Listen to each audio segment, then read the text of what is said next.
Nah, jadi kalau asli ya harusnya berani tunjukkan. Kalau udah ditunjukkan, nanti biar diperiksa oleh para ahlinya. Nah, itu baru betul. Ya, nggak cuma tunjukkan gitu saja ya. Nah, jadi artinya adalah kami warahmatullahi wabarakatuh. Ya, pertama-tama saya akan tentu saja mengaturkan terima kasih atas nama saya sendiri dan Dr. Tifauzi Atiasuma di dalam klaster 2 ini ya kepada semua lawyer dan semua pihak yang terutama ada di sini dan juga kepada media dan YouTuber yang ikut menyebarluaskan. Yang pertama adalah supaya jelas ya, seperti Mas Refli tadi sudah menyampaikan dengan amat jelas ya.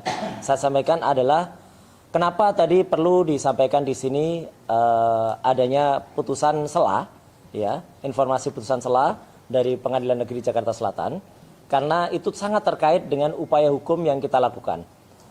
Terima kasih kepada para purnawirawan TNI, ada 9 jenderal, sekian kolonel dan juga ada masyarakat sipil dengan tim Tokham waktu itu yang mengajukan gugatan CLS Citizen Lawsuit untuk menggugat manajemen Polda Metro Jaya. Nah itu ya, jadi jelas banget kan yang digugat adalah manajemen Polda Metro Jaya. Dan kemudian itu berjalan, tiba-tiba di tengah jalan tadi yang diceritakan Pak Yasena tadi, wah ada rombongan orang-orang yang awalnya mengatakan kami 1000 pengacara, ya akan datang, dikomandani oleh orang yang kita kenal lawyer merah ya. Mawar merah ya. Wah, biasanya pakai rambut kuning juga dia. Sering pakai pernah tampil di TV talk show dia pakai rambut wig kuning gitu ya.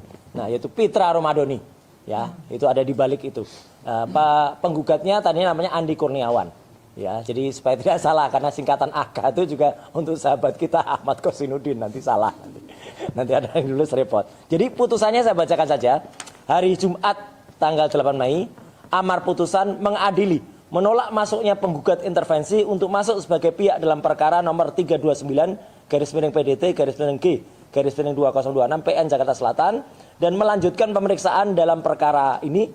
3. Menangguhkan biaya perkara hingga putusan akhir. Jadi ini sudah ada putusannya. Jadi jelas ya, ini ada ikot di Pengadilan Negeri Jakarta Selatan.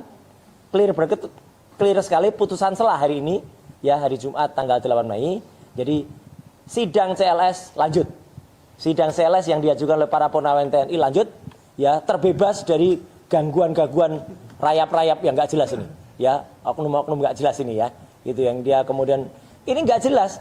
Kalau beliau-beliau itu adalah orang yang ada hubungannya dengan Polda Metro Jaya silahkan gitu ya. Ini siapa dari nggak jelas dari padepokan mana tiba-tiba datang rombongan dan itu 2 kali loh ganggu sidang. Saya sendiri jadi saksi ketika ganggu itu. Maksudnya mendesak ketika datang ditanya surat kuasanya nggak ada. Yang kedua kemudian kartu apanya nggak dibawa. Gimana bisa orang mau sidang kok nggak bawa identitas ya? KTA-nya nggak dibawa. Masih mending KTA-nya tidak dibekukan ya. Kayak Sopo itu yang KTA-nya dibekukan. Dibekukan tuh kayak gigi kalau sudah dibekukan nanti cabut gitu ya. Nah itu. Ya itu yang pertama ya. Jadi kami sangat mendukung. Terima kasih sekali lagi untuk purnawirawan TNI dan juga untuk para lawyer yang di bawah Tokham yang kemudian menyampaikan. Tokham juga berada di sini juga. Jadi artinya ada tim pembela Dr. Tifa, ada Tokham, ada Troya yang ada di sisi sini.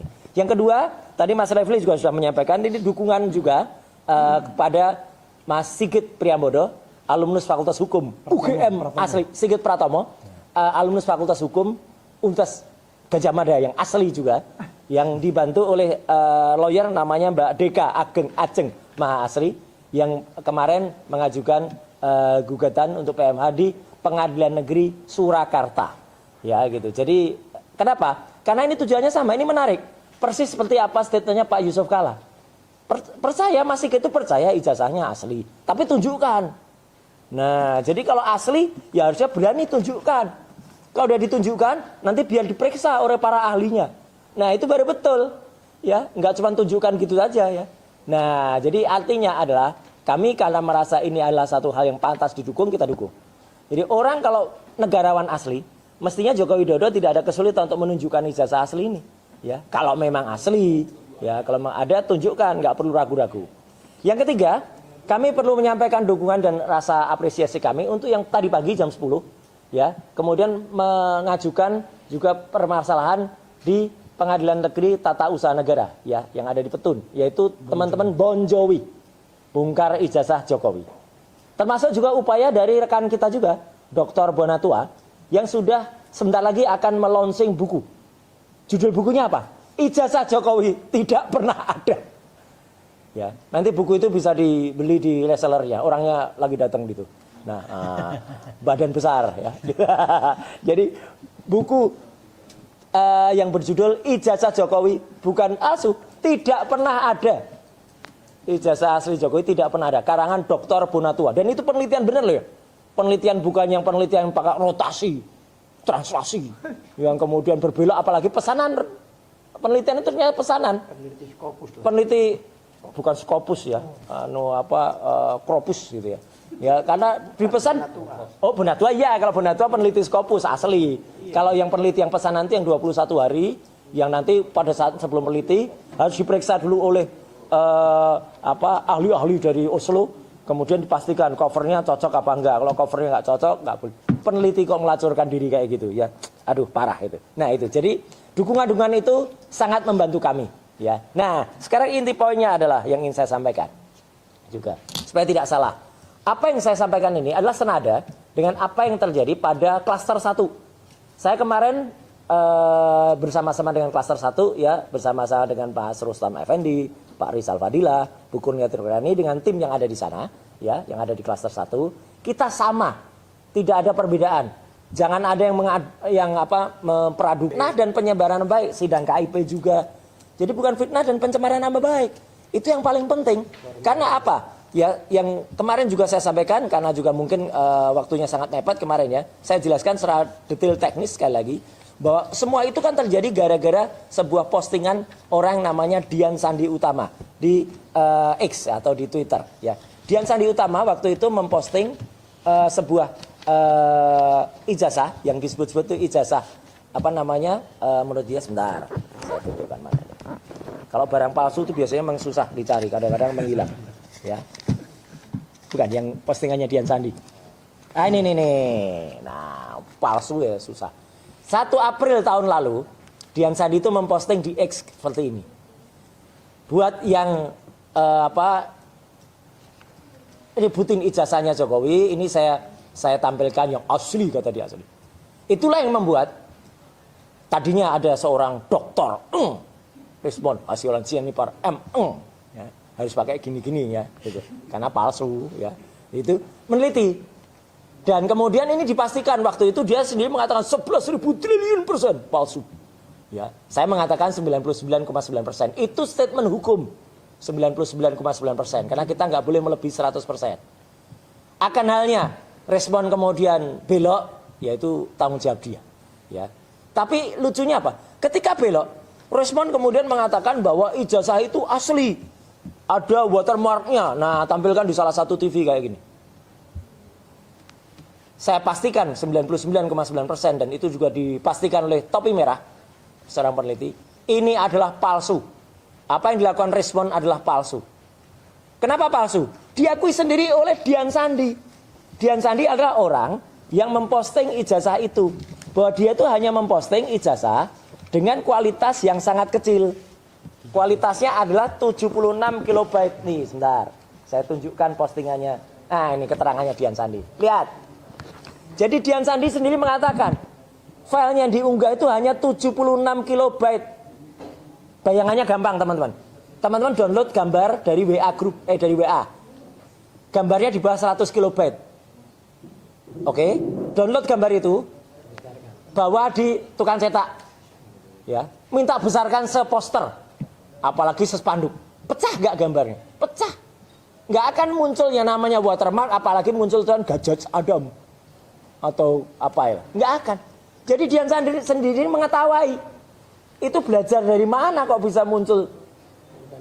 Iya, berarti filenya bukan dari Dian Sandi. Jadi jelas banget ya apa yang disampaikan oleh saudara dokter omon-omon itu palsu. Dan terakhir hal teknis saya sampaikan, saya ulangi lagi. Ijazah itu tidak bisa terbit ijazah saja tanpa adanya skripsi. Dan skripsi itu saya pegang langsung, skripsi itu. Di tanggal 15 April tahun 2025 yang lalu, bersama dengan Dr. Tifa, bersama dengan respon waktu itu juga, di ruang 109 Fakultas Kehutanan. Ini bukan fotokopi loh. Sebuah buku bertuliskan skripsi, diserahkan oleh Wakil Rektor 1, Prof. Wening Udaswara, Saya pegang langsung resmi. Belum penemuan dari 709. Nah, belum penemuan dari 709 bukti yang mau dikejar nanti. Dari sini saja sudah tampak kepalsuannya. Karena apa? Karena kertasnya nggak sama. Kalau teman-teman lihat di kertas ini ada kertas yang kuno, kertas asli dari skripsi ini yang luwuk kertasnya. Di situ masih terus Dr. Insinyur Ahmad Sumitro. Sedangkan di halaman pengesahannya kertasnya masih bagus, putih. Tertulis Profesor Dr. Insinyur Ahmad Sumitro. Di buku yang sama tertulis profesor, tertulis doktor. Kalau bukunya beda, oke. Ini bukunya sama. Dan Profesor Dr. Insinyur Ahmad Sumitro itu baru dikukuhkan jadi profesor itu bulan Maret tahun 86. Ini tertanggal skripsi ini tertanggal November 85. Jadi orang November 85 sudah ditulis profesor padahal belum profesor. Nggak bisa. Ya. Dan ini nggak ada lembar pengujiannya, itu sudah berkali-kali saya sampaikan. Lawyernya selalu mengatakan ada lembar pengujiannya terpisah. Skripsi kalau lembar pengujiannya terpisah itu skripsi dari Universitas Ruko atau mana gitu ya. Ya, Konoha itu. Dan satu lagi yang telak banget.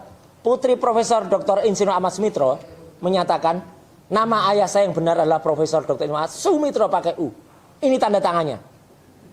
Tanda tangannya beda banget dengan tanda tangannya Profesor Ahmad Sumitro yang ada di sini. Ini tanda tangan siapa? Ya, jadi Mbak Aida Greenberry atau Aida Astuning Putri, kebetulan Mbak Aida Astuning Putri itu adalah teman seangkatannya Dr. Tifausia Tiasuma. Semua itu tidak ada yang kebetulan. Semua itu sudah ada petunjuk ya dari Allah Subhanahu wa taala. Jadi mereka berkomunikasi. Clear banget penjelasan Mbak Aida yang sekarang namanya menjadi Mbak Aida Greenberry. Karena Mbak Aida Greenberry itu menikah dengan seorang warga negara Australia, ada di Sydney. Jadi makin jelas kan petanya, Sydney, Australia, sini, udahlah. Pokoknya jelas skripsinya 99,9% palsu, maka ijazahnya juga pasti palsu. Saya kira tambahan saya itu, dan kita tetap kokoh, kita tetap kuat, kita tak goyang dengan apapun, meskipun di luar beredar jutaan dolar ya, Mas Refli, ya beredar di mana-mana. Kita nggak mau terpengaruh itu. Jutaan dolar cukup kita pakai sebagai baju saja. Jadi kalau ada yang Roy terima jutaan dolar, jadi baju aja jutaan dolarnya ya. Tidak kita manfaatkan. Jutaan dolarnya dibikin baju. Baju aja. Terima kasih. Wassalamualaikum warahmatullahi wabarakatuh. Waalaikumsalam warahmatullahi wabarakatuh. Kawan-kawan ada yang mau bertanya? Yang bengong jangan kemudian ngarang-ngarang sendiri. Ya. Oke, kalau tidak ada yang bertanya, kami tutup ya. Tetapi satu hal yang ingin kami tegaskan. Gak sempat baca? Dengerin aja. Klik icon text to speech, gak pakai ribet di okezone.com.